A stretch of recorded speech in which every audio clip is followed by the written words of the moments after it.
Hi everyone, my name is Nidhi Bhatnagar and welcome you all in this channel. तो आज के video में हम क्या सीखेंगे, देखो आज हम करने वाले हैं क्लास 10th का हिस्ट्री का, जो हमने चैप्टर 1 स्टार्ट किया था नेशनलिज्म इन यूरोप, उसका पार्ट 4। ठीक है, तो 2.2 तक तो हमने लास्ट वीडियो में कर ही लिया था। अब इसके आगे हम देखेंगे कि भाई क्या होता है चैप्टर में। अब यहाँ आता है अ न्यू कंजर्वेटिज्म आफ्टर 1815। देखो कंजर्वेटिज्म क्या होता है, पुरानी सोच, पुरानी आइडियोलॉजी, जो लोग मतलब ऐसे सोचते हैं जैसे किसी किसी की फैमिली में आप सुनते होगे, ठीक है, कि बहुत ना कंजर्वेटिव फैमिली है।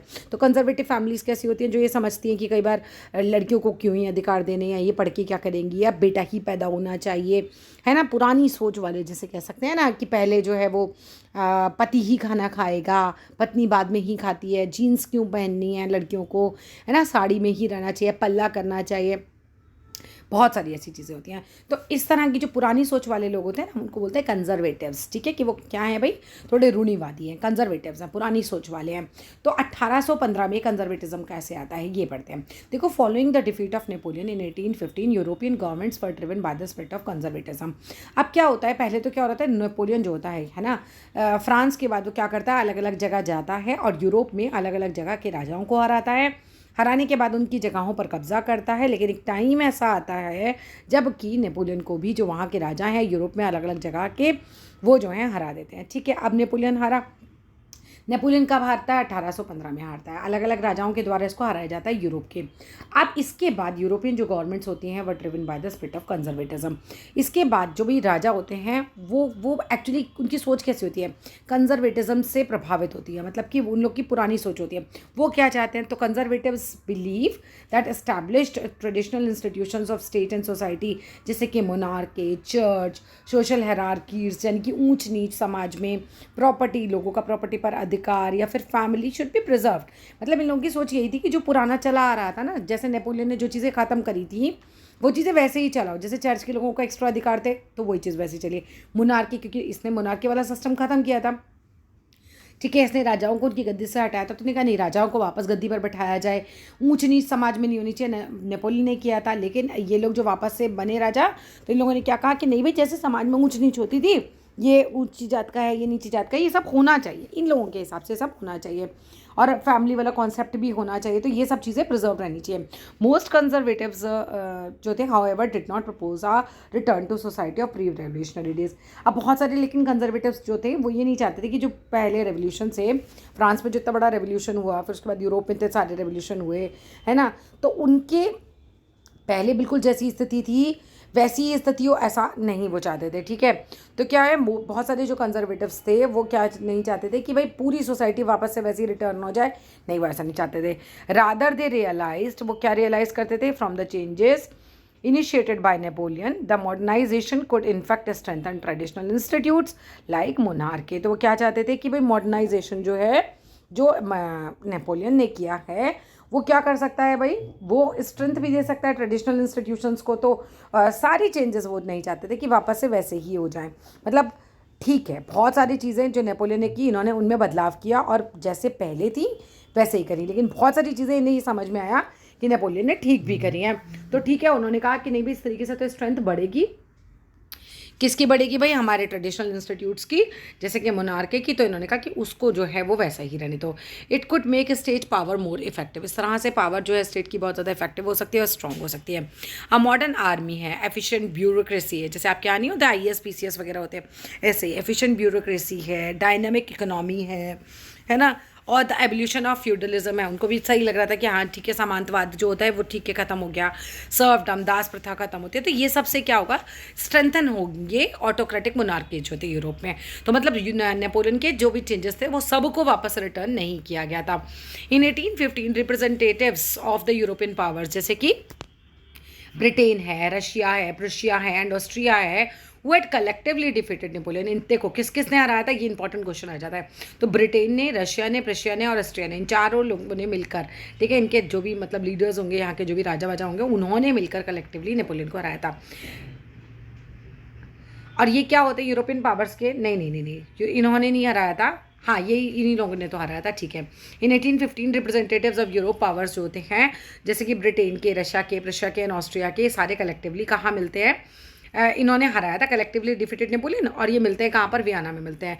क्यों मिलते हैं वियना में, कोई पार्टी कर रहे थे? नहीं, सेटलमेंट कर रहे थे यूरोप का कि भाई देखो नेपोलियन ने इतने सारे चेंजेस कर दिए थे, है ना, तो अब वापस से ऐसा कुछ ना हो जाए, तो चलो बैठ के मीटिंग करते हैं और कैसे आगे की स्थिति कैसे मेंटेन करके रखनी है उसके लिए ये लोग मीटिंग करते हैं। तो कांग्रेस वॉज होस्टेड, कांग्रेस मतलब ये जो पूरी मीटिंग होती है उसको कांग्रेस बोल रहे हैं। तो Congress was hosted by Austrian chancellor Duke Metternich. तो ये इंपॉर्टेंट क्वेश्चन आ जाता है कि वियना की जो कांग्रेस थी वो किसने जो है वो होस्ट की थी, ठीक है। तो ड्यूक मेटरनिच ने की थी, ऑस्ट्रियन चांसलर था। डेलीगेट्स, डेलीगेट्स कौन होते हैं बेटा? डेलीगेट्स का मतलब होता है जैसे कि जैसे हमारे देश में आता है डेलीगेट्स आ रहे हैं, मतलब कि दूसरे जगहों के बड़े बड़े जो मंत्री वगैरह होते हैं उनको बोलते हैं। तो इस तरह से delegates Drew up the treaty of Vienna of 1815। तो इस तरीके से क्या होता है, वियना में एक संधि की जाती है 1815 में, ठीक है। आगे देखो,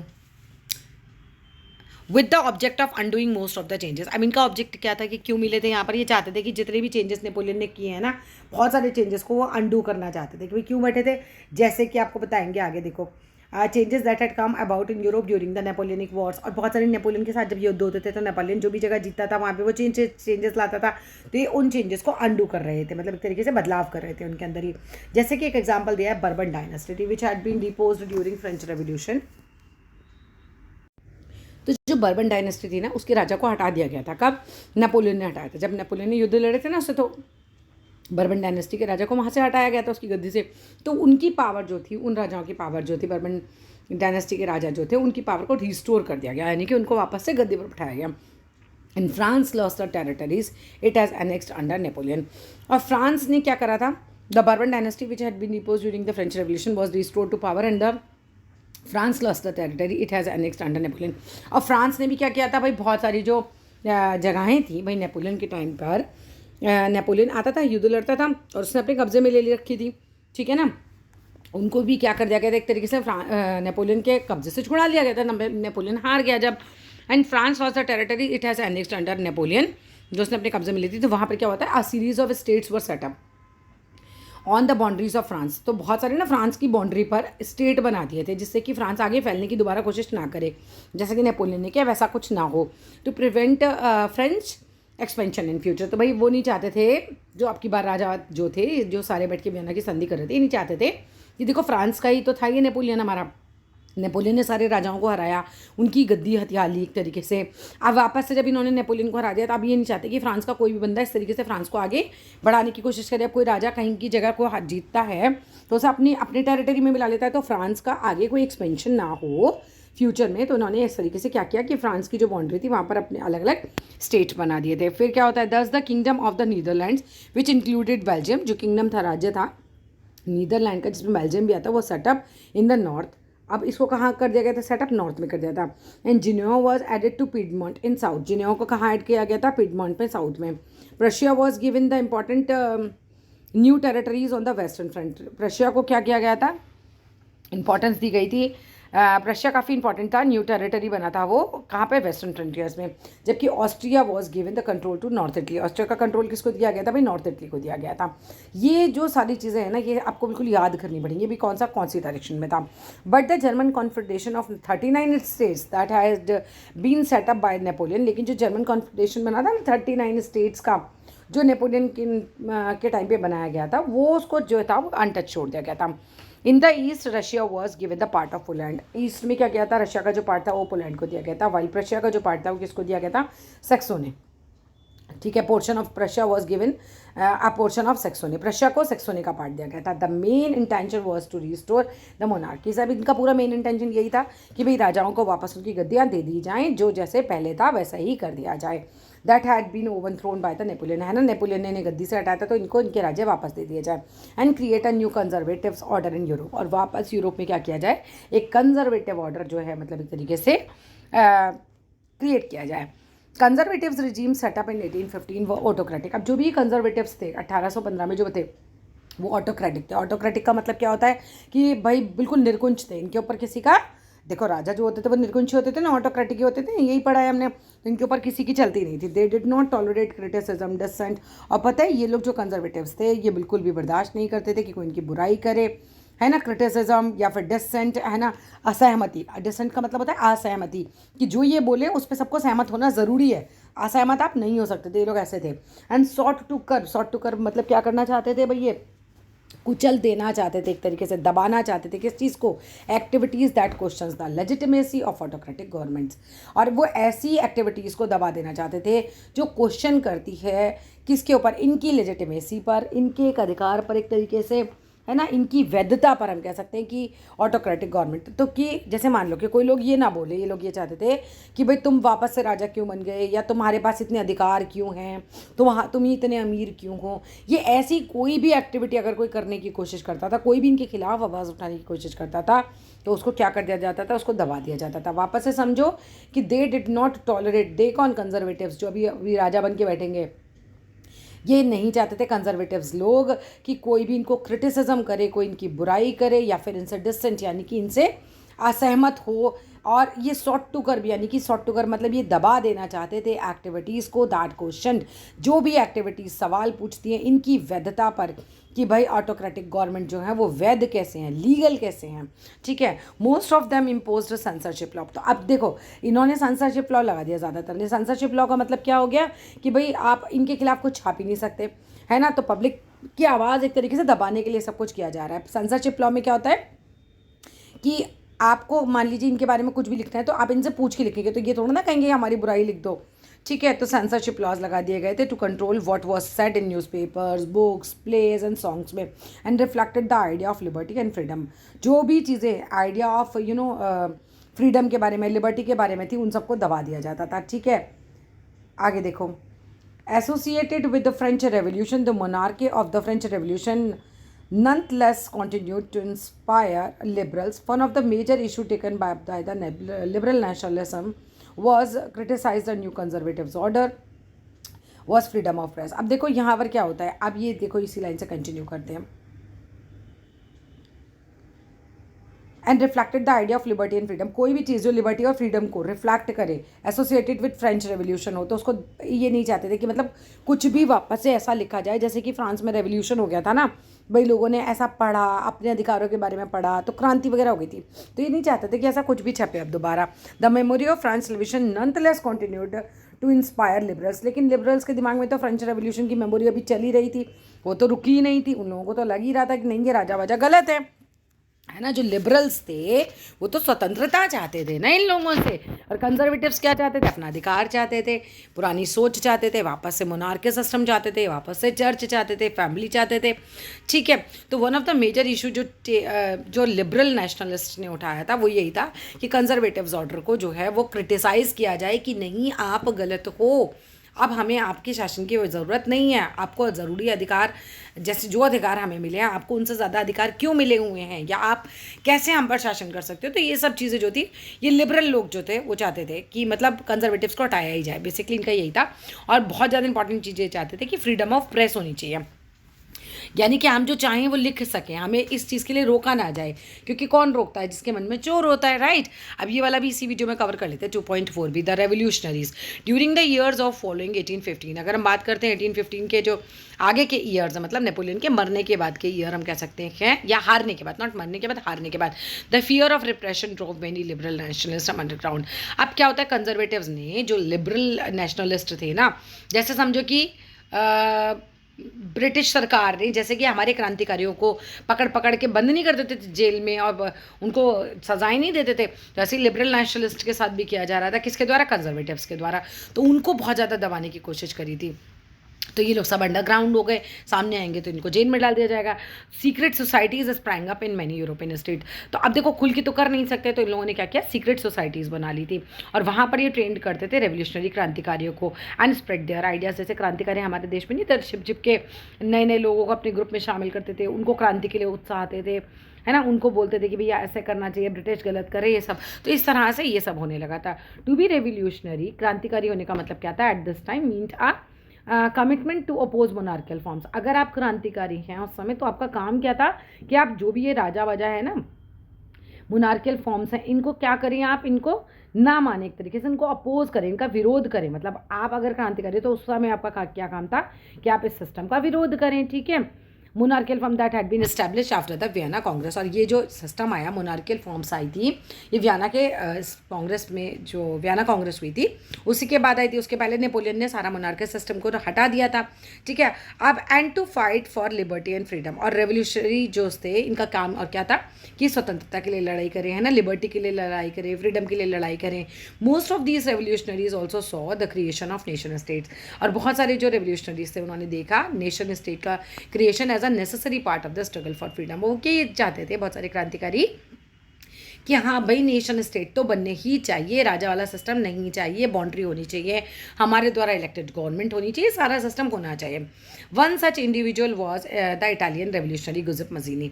अब गुज़िप मज़ीनी के बारे में शॉर्ट नोट लिखने के लिए आ जाता है, ये कौन था, कहाँ पैदा हुआ था, कुछ भी क्वेश्चन बन के आ सकता है, इंपॉर्टेंट है, ध्यान से समझना। एक क्रांतिकारी था जिसका नाम था गुज़िप मज़ीनी। जैसे आप अपने भगत सिंह को याद करते हो ना, वहाँ पे गुज़िप मज़ीनी था, एक क्रांतिकारी था, ठीक है। तो एक इटालियन रेवोल्यूशनरी था, एक गुज़िप मज़ीनी। इसका जन्म हुआ था 1807 में। कहाँ हुआ था? जिनेवा में हुआ था। He became a member of secret society of the Carbonari. अब कार्बनरी एक सीक्रेट सोसाइटी थी, जैसे एक कंजर्वेटिव्स के खिलाफ सीक्रेट सोसाइटीज़ बना लिया करते थे, तो ये भी उसका एक मेंबर ही था। As a young man of 24, जब ये केवल 24 साल का ही था, he was sent into exile. इसको जो है एग्जाइल यानी कि जैसे वनवास में भेज देते ना, वहाँ से निकाल दिया गया था इन 1831 में for attempting a revolution in Liguria. और इसे ऐसा क्यों किया गया था, एग्जाइल में क्यों भेजा गया था? क्योंकि लिगुरिया में इसने जो है क्रांति कर दी थी। ही सब्सिक्वेंटली फाउंडेड 2 मोर अंडरग्राउंड सोसाइटी, और साथ ही साथ इसने 2 अंडरग्राउंड सोसाइटीज़ बनाई थी। बहुत इंपॉर्टेंट है, ध्यान से समझो। Young Italy in Marseilles and Young Europe in Berne, ये 2 सीक्रेट सोसाइटी इसने बनाई थी। पहले किसका?